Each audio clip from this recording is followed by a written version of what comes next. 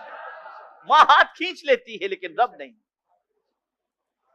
رب نہیں. میرے پیارے آقا صلی اللہ تعالی علیہ وسلم کے پیارے دیوانوں, پھر کمال کی بات, جو باپ اپنے بیٹے کو پالا تھا, جس باپ نے اپنے بیٹے کے لیے غذا کا انتظام کیا, جس باپ نے پالنے کے اندر بچے کے لیے کوئی کسر نہیں رکھی, اب وہ باپ ہو گیا بوڑھا. اب باپ ہو گیا بوڑھا تو اب معاملہ الٹ گیا.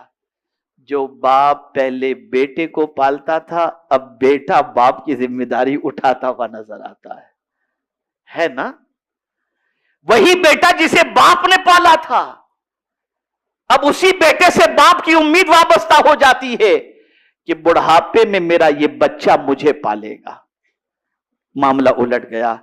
اب باپ خدمت کا محتاج ہو گیا, بیٹا خدمت کا محتاج نہیں ہے. میرے پیارے آقا صلی اللہ تعالی علیہ وسلم کے پیارے دیوانوں, اور اگر اسی دوران بچہ مر گیا تو میرے پیارے آقا صلی اللہ تعالی علیہ وسلم کے پیارے دیوانوں, تو پھر تو کسی طرح کا ظاہری تعلق رہا ہی نہیں, پھر کانٹیکٹ ختم. بچہ مرا, کانٹیکٹ ختم. قربان اس رب العالمین کے جو ہم کو باپ کی پیٹھ میں پالے, ماں کے پیٹ میں پالے, بچپن میں پالے, جوانی میں پالے, بڑھاپے میں پالے, تندرستی میں پالے, بیماری میں پالے. جیسے جیسے جو بھی ہمارے حالات بنتے جائیں, جیتے ہیں تو بھی پالتا ہے اور مر جاتے ہیں تب بھی وہی پالنے والا ہے. یہ میرے رب کی ذات. اور سب کو میرے پیارے آقا صلی اللہ علیہ وسلم وہ پالتا ہے. اور قربان جائیے, باپ پالتا ہے تو امید ہوتی ہے کہ بڑھاپے میں سہارا بنے گا. ماں پالتی ہے تو اس کی امید ہوتی ہے, اور کبھی کبھی تو معاوضہ بھی باپ مانگتا ہے اور ماں مانگتی ہے.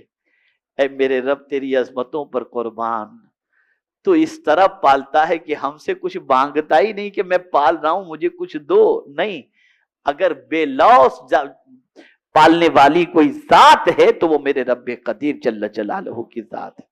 میرے پیارے آقا صلی اللہ تعالی علیہ وسلم کے پیارے دیوانوں, پھر ہر طرح پالتا ہے, ہر طرح جسم کے ہر اعضا کو پالتا ہے. میں یہاں پر ایک حکمت بتاؤں, علماء تشریف فرمائیں, انشاءاللہ کافی لطف محسوس کریں گے اس کے پالنے کے انداز کو. مجھے یہ بتائیے, سر میں جو بال ہیں وہ بڑھتے ہیں کہ نہیں بڑھتے؟ جواب دیجئے آپ. لیکن اس کے پالنے کا انداز کتنا عظیم ہے. وہ ناک کو نہیں بڑھاتا, بال بڑھاتا ہے لیکن ناک نہیں بڑھاتا. آپ مجھے بتاؤ, بال کی طرح روز ناک بڑھتا چلا جائے تو کیا حالت ہوگی. لیکن اے کریم تیری عظمتوں پر قربان کہ تو نے کہہ دیا لقد خلقنا الانسان فی احسن تقویم.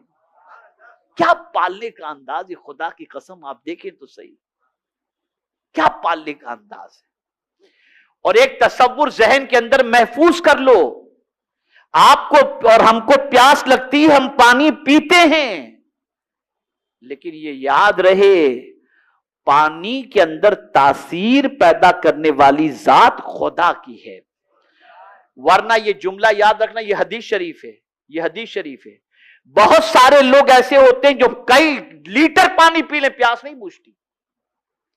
اور یہ حدیث شریف سن لو, جو لوگ جان بوجھ کر کے نماز قضا کرنے والے ہیں, جب ان کی موت کا وقت قریب آئے گا تو 7 سمندروں کا پانی بھی انہیں پلا دیا جائے, ان کی پیاس نہیں بجھے گی، نہیں بجھے گی۔ تو پانی کا کام ضرور یہ ہے پیاس بجھانا، لیکن وہ پیاس بھی اسی وقت بجھائے گا جب اللہ عز و جل چاہے گا۔ آگ کا کام کیا ہے؟ بولیے بولیے، جلانا۔ اتنی سی چنگاری کبھی کبھی جلا دیتی ہے۔ ابھی میرے پیر میں تھوڑا سا زخم ہے، ایک چھوٹا سے معاملے کے اندر وہ زخم ہو گیا، تو اب وہ 1 ہفتے سے ہے زخم، اتنی سی چیز سے زخم ہو گیا، جل گیا میرا پیر تھوڑا سا، اتنی سی چیز سے۔ حضرت ابراہیم علیہ السلام کے لیے اتنی سی آگ نہیں تھی کہ چلو ایک چنگاری یا ایک موم بتی لگا کر کے چھوڑ دی گئی، نہ، اگربتی نہیں۔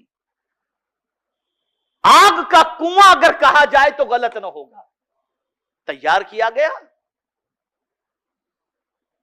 لیکن جب اس آگ میں حضرت ابراہیم علیہ السلام کو حضرت ابراہیم علیہ السلام کو اس آگ میں جب ڈالا گیا، تو اب دیکھیے اللہ نے کیا فرمایا، آگ کو فرمایا یا قلنا یا نارو کونی بردم و سلامن علی ابراہیم، اے آگ، یا نارو کونی بردا و سلامن۔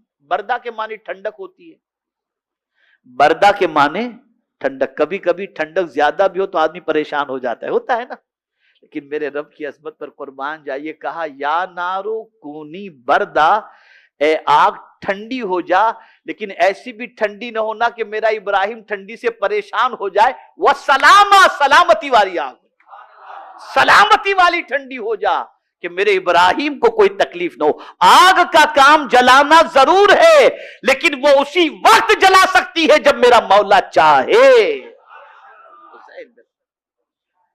بڑا عظیم میرا پروردگار ہے، اس کی شان کا کیا کہنا۔ میرے پیارے آقا صلی اللہ تعالی علیہ وسلم کے پیارے دیواروں، دیکھیں پالتا کیسے، یہ کان ہے نا، یہ ہڈی ہے، لیکن اے کریم تیری عظمتوں پر قربان، اس میں سننے کی طاقت کس نے پیدا کی؟ یہ آنکھ کیا ہے؟ یہ چربی کا ایک چھوٹا سا وہ ہے۔ ایسا آدمی دیکھتا ہے کہ زمین پر کھڑا رہتا ہے اور آسمان کو دیکھتا نظر آتا ہے۔ کس نے یہ طاقت عطا کی؟